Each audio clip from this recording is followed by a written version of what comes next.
Magandang araw para sa lahat. Ikaw ba ay isang Filipino senior citizen na may edad na 60 years old and up?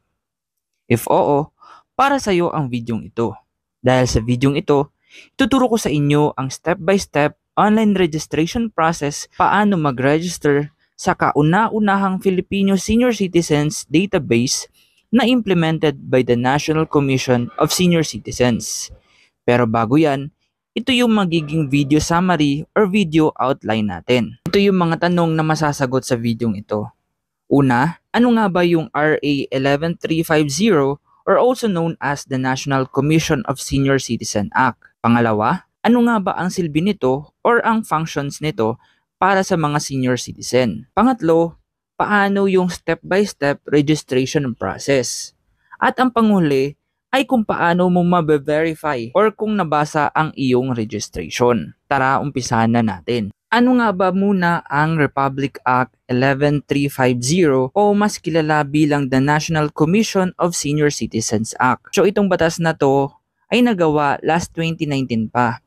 Sa batas na ito, nagsasabi na kailangan gumawa ng National Commission of Senior Citizens kung saan ito ang mamamahala sa mga benepisyo na dapat matanggap at mga serbisyong dapat ma-avail ng ating mga Filipino senior citizens. Kabilang na dito ang pag-transfer ng function from the Department of Social Welfare and Development o DSWD sa National Commission of Senior Citizens ng lahat ng functions, program, project, and activities na nagawa na ng DSWD na related para sa mga senior citizens. Kabilang na nga dito ang pamamahagi ng centenarian gift na 100,000 pesos pag ikaw ay umabot ng 100 years old, residential care facilities, social pension program for indigent senior citizen, ito yung from 500 pesos to 1,000 pesos monthly, then assistance for older pension with disabilities at iba pang programa para sa ating mga senior citizens. Kaya para mabilis ma-identify kung sino-sino ang mga Filipino senior citizen, kaya sila gumawa ng universal database kung saan ito nga yung process na ating gagawin, ang step-by-step process kung paano ka nga ba makakapag-registered dito. So I would recommend kung hindi ka po marunong sa computer ay magpatulong ka sa iyong apo or sa iyong mga anak. So dalawang paraan para makapag-register dito. Pwede gamitin ang iyong mobile cellphone or mobile phone o kaya sa inyong mga computer. So para sa unang step, bisitahin lamang ang NCSC website na www.ncsc.gov.ph. Ito naman yung makikita mo pag nasa website ka na nila, register, be counted. Then nakalagay dito yung registrants as of today. So nasa 1.7M na nga na senior citizen ang nakapag-registered.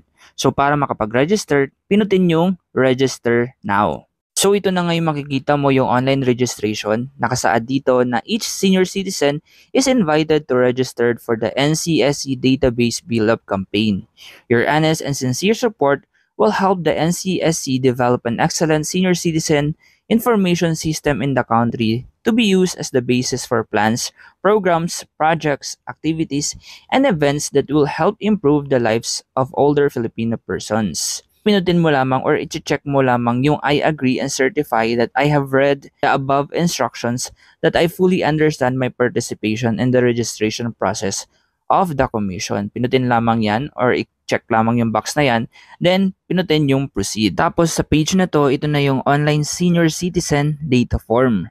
So nakalagay dito na please fill up completely and correctly the required information before each item below. Para sa mga items na hindi naman associated sa'yo, ay pwede mo silang iwanan na blank.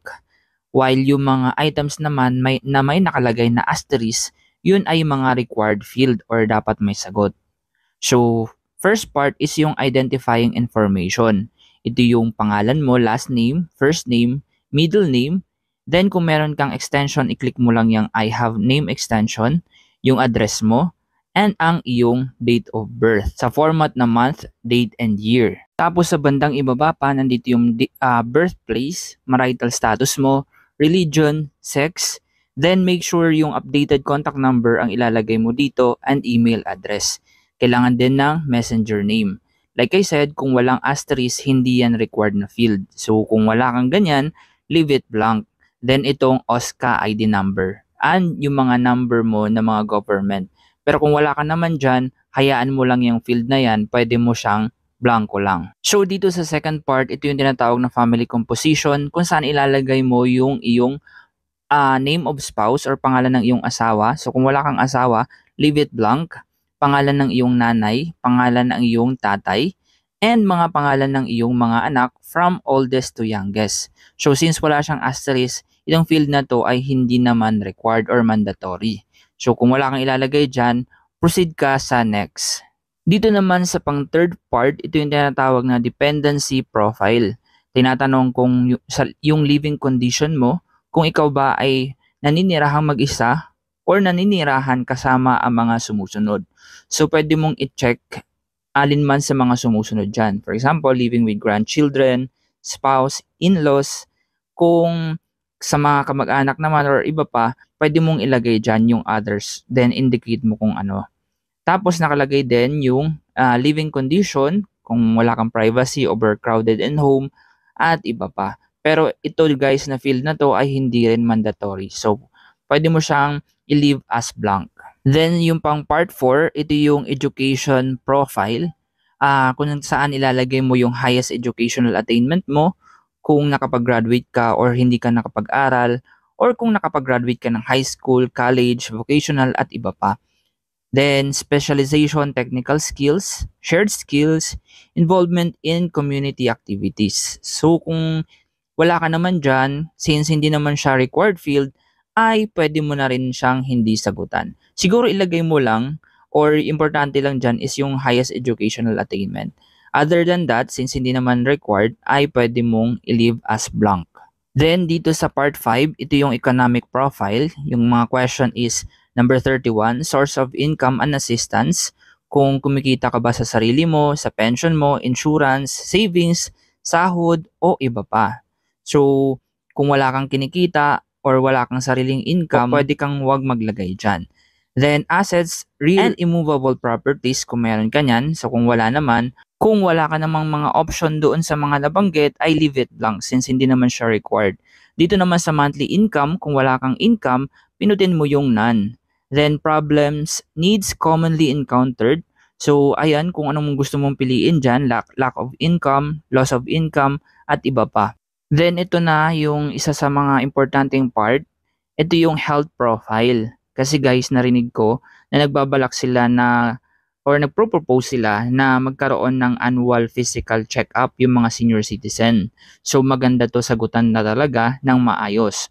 Though ang required lang naman dito is yung blood type. The rest, much better kung sagutan nyo yan para at least kung kailanganin nyo or kailangan nyo ng medical assistance, at least naka-indicate doon sa profile nyo.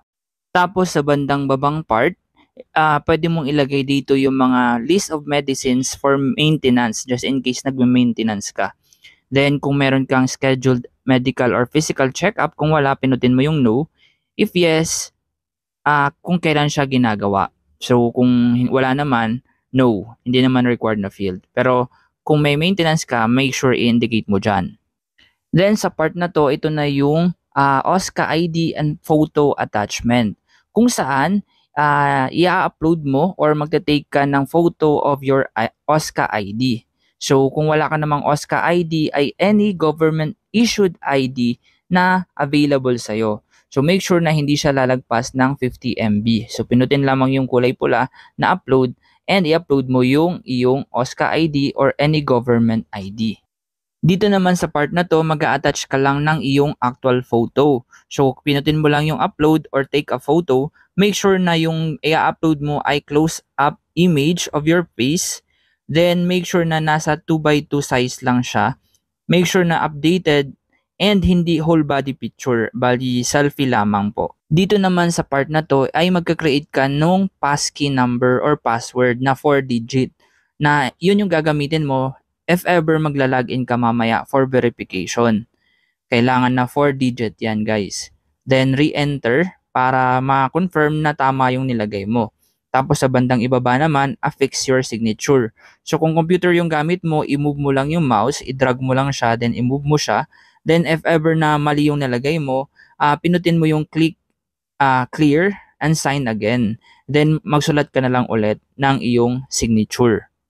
Then pag natapos mo na lahat, ito na yung certification to allow the storage and use of my personal data. So i-check mo lang lahat ng box dyan na this is to certify that na tama lahat na pinaglalagay mo. Then kung nagpa-assist ka, ilagay yung pangalan ng nag-assist sa'yo, then relationship mo and contact number nung taong nag-assist sa'yo. Then click proceed and submit. Make sure na na-check mo siya or na-double check mo siya bago mo pinutin yung proceed and submit. Tapos guys, dito sa page na to, ito na yung summary ng application na ginawa mo, kung saan papakita sa'yo yung mga nilagay mong details. So make sure i-double check mo muna siya bago mo ipindutin yung submit now. Or just in case may mali, pinutin mo yung review and edit. Pero kung sure ka ng okay na, pinutin lamang yung box, then pinutin yung submit now. Tapos pag okay na, yun na, congratulations, nakakagawa ka na ng iyong registration. So ito yung registration reference number na gagamitin mo para ma-verify mamaya kung pumasok ba sa website nila ang iyong application. So ang next step is i-verify naman natin kung binasa yung ating registration or kung naka-registered siya. So pumunta lang ulit sa NCSC website www.ncsc.gov.ph. Tapos sa bandang ibaba, pinutin yung verify here. So, meron kang dalawang option para ma-verify ang iyong registration. First is verify using your registration reference number na binigay sa'yo noong nag-registered ka. Then, ilalagay din dyan kasi yung password na nilagay mo din. Or verify using your exact name and birthday. So, try natin yung verify using registration reference number. So, dito nga, kakopy-paste mo lang yung registration reference number and yung PKN or yung 4-digit na password na ginawa mo kanina. Then, pinutin lamang yung submit. So, ito yung itsura niya once na registered ka na. So, ginawa ko siya the same day during lunch break and verify ko siya ng bandang gabi para ma-check kung pumasok yung registration. At dyan na nga nagtatapos ang ating video. Maraming salamat po sa panonood.